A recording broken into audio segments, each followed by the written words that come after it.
Salut les angels, donc on se retrouve pour la deuxième vidéo de la vie lecture qui cette fois-ci, comme je l'avais dit dans la vidéo du Petit Prince, portera sur l'Ikabog de J.K. Rowling.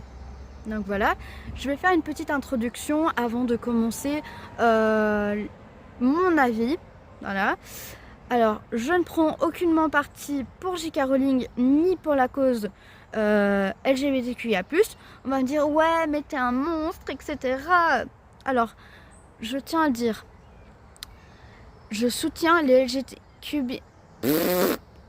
LGBTQIA+, dans leur cause. Bon, désolé, j'ai une jambe qui dort, c'est horrible. Donc voilà, je soutiens leur cause, je soutiens leur cause généralement. Je suis hétérosexuelle, j'ai des amis qui sont LGBTQIA+, de la famille qui l'a été, ou qui l'est, et je n'ai aucun jugement là-dessus. Donc voilà, on va me dire, oui, mais pourquoi tu dis pour J.K. Rowling? Alors pour J.K. Rowling, personnellement, j'ai rien contre elle, parce que je ne m'intéresse pas à elle, je m'intéresse à ses œuvres. Puis, comme Assassin of Zelda me l'a dit, il faut savoir faire la différence entre l'œuvre, l'artiste et la personne. Les gens qui... Je suis d'accord, c'est chiant, etc. Mais je sais que je vais me ramasser les foudres. Il n'y a pas que J.K. Rowling qui fait de la transphobie publique, comme vous dites si bien. Il n'y a pas qu'elle. Continuez de croire qu'elle fait de la transphobie si vous le souhaitez. Personnellement, je m'en fiche. J'en ai juste marre de voir ça sur les réseaux tout le temps. C'est bon. On va dire, ouais, mais tu soutiens pas les LGBT alors. Si. Le seul truc, c'est que c'est bon. Ça devient lourd. Ça devient très lourd d'avoir ça tout le temps. Personnellement, je préfère rester neutre et j'en ai marre de voir ce genre de commentaires. Donc voilà. Tant mieux si vous soutenez les J.K. Rowling, tant mieux si vous soutenez les LGBT et plus. Voilà, ce sera plus simple. Mais moi, je préfère être dans aucun camp. Voilà.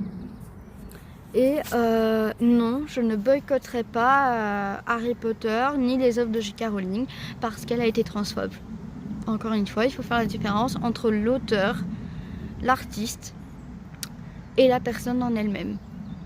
Voilà. Surtout que, je suis désolée, mais commencer à faire des menaces, oui, vous devriez mourir. Certaines personnes n'aiment pas J.K. Rowling, elles aiment juste l'œuvre. Pourquoi leur dire de mourir? Parce qu'il y a Harry Potter. Parce qu'ils ont lu un livre de J.K. Rowling qui, par exemple, est l'Ikabog, etc. Non, moi, je m'en fiche. Je ne veux plus entendre ça, mais malheureusement, on est parti pour encore des années.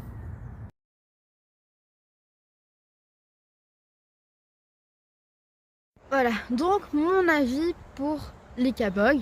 Voilà, on va en parler parce que j'ai pas envie de débattre, oui, LGBT, J.K. Rowling encore plus longtemps.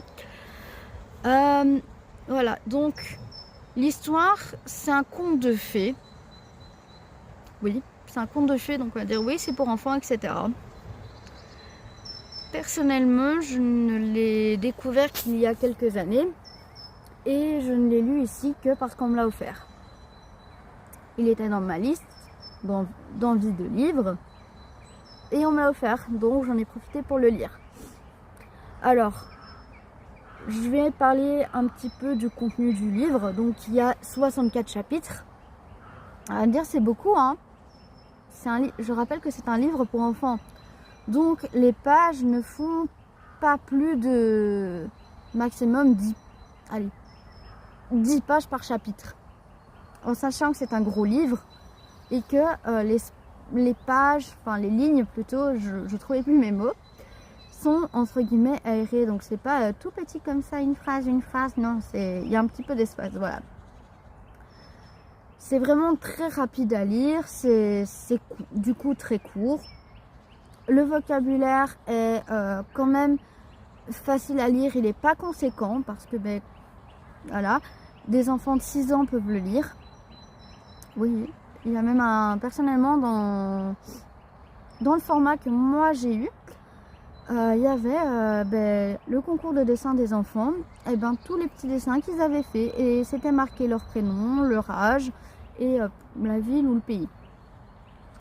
Donc voilà, à partir de 6 ans, donc vous vous rendez compte que c'est facile à lire. Alors, je regarde en même temps parce que vraiment, comme je l'ai dit par avant, etc., je ne retiens pas toutes, mais j'ai vraiment une tête de passoire. Donc, comme j'en disais, oui, l'écriture n'est ni trop petite ni trop grande, ce qui simplifie pour une personne qui a des problèmes de lecture ou que voilà, se perd facilement dans la lecture quand les phrases sont trop petites, enfin les phrases, les mots sont écrits en caractères trop petits. Donc voilà, elle est bien divisée. Vraiment, pour ça, j'aime bien, c'est quand voilà le suspense et tout. Et c'est pas du tout lassant. Personnellement, j'ai trouvé l'histoire très intéressante. Et il faut savoir que J.K. Rowling avait écrit l'histoire, etc. avant le Covid. Elle a fait une pause justement dans cette lecture. Elle l'a remis dans ce grenier. Je suis tombée dessus une fois par hasard sur internet de ça. Et elle a repris pendant le Covid l'écriture de Lydia Bog. Mais à la base, c'est une histoire qu'elle racontait à ses enfants et qu'elle inventait au fur et à mesure. Bah, une fois que l'histoire était finie, du coup, elle l'a racontée en entier. Et du coup, elle a demandé à ses enfants de regarder avec elle, voilà, qu'est-ce que vous en pensez de l'histoire, etc. Et certains passages, elle les avait supprimés ou oubliés. Eh ben, génial, les avions. Alors voilà, du coup, elle a demandé à ses enfants qui ont dit ben non, nous on aimait bien ce passage-là, pourquoi l'avoir retiré, autant le remettre, attention, t'as oublié là. Donc voilà, l'histoire est vraiment très très bien. Moi, je m'en suis pas lassée. Alors, ce qui est bien, c'est que ben oui, c'est avec un monstre soi-disant imaginaire, parce que personne n'a jamais vu ce monstre. Sauf on les appelle comme ça, les marécageux, donc ceux qui vivent dans les marais du pays, enfin de la contrée. Mais soi-disant, oui, ce serait pas vrai, etc. Sauf qu'ici, il y aurait le roi a dit, voilà, pour être plus gentil, etc. Sauf qu'il est tombé sur des conseillers idiots et vraiment avides de leur personne. Je vais essayer de faire un résumé sans trop spoil. Et du coup, ils ont dit oui, on va lancer une chasse à Lydia Bog. Lydia Bog qui, soi-disant, n'existe pas. Donc, ouais, chasse à Lydia Bog, etc.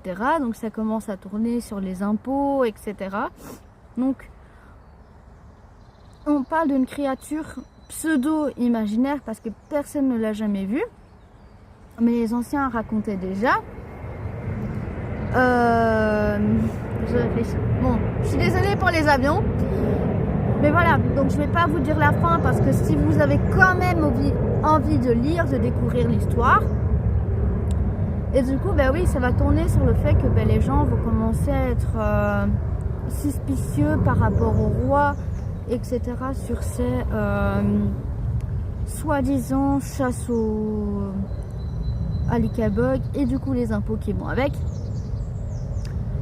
Que ce qui se déroule, les conséquences du coup de ces impôts qui commencent à être élevés de plus en plus, du fait que les gens ne croient pas en Lydia Bog et du coup si vous ne croyez pas en Lydia Bog, en prison, etc.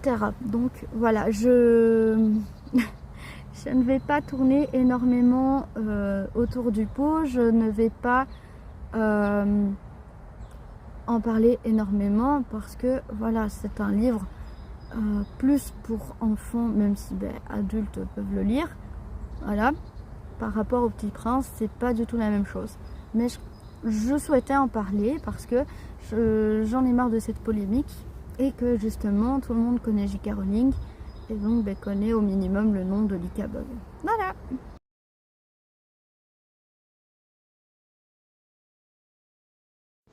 Donc voilà, moi je vous laisse sur mon mini avis.